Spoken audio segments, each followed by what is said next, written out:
ថ្ងៃនេះជាសកម្មភាពក្នុងការផ្ទេរកូនដង្កូវដើម្បីដាក់មេទៅធុងផ្សេង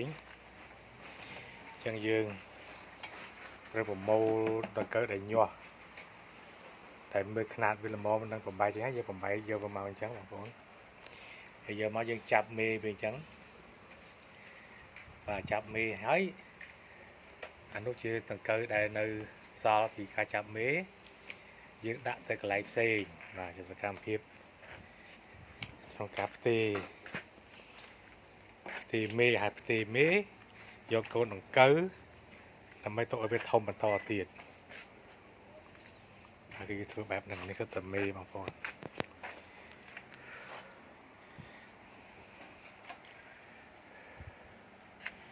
ទីមេ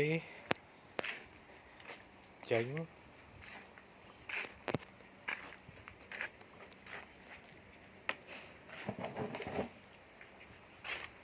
នេះជាដង្កូវបងចាំមើលណាខ្ញុំវែងទៅគឺយកទៅដង្កូវទៅតកូនដង្កូវក្នុងទៅតកូនដង្កូវមកអាហ្នឹងទុកតាមមួយខែទៀតទៅយើងបញ្ចេញទៅទីផ្សារបានហើយអរគុណ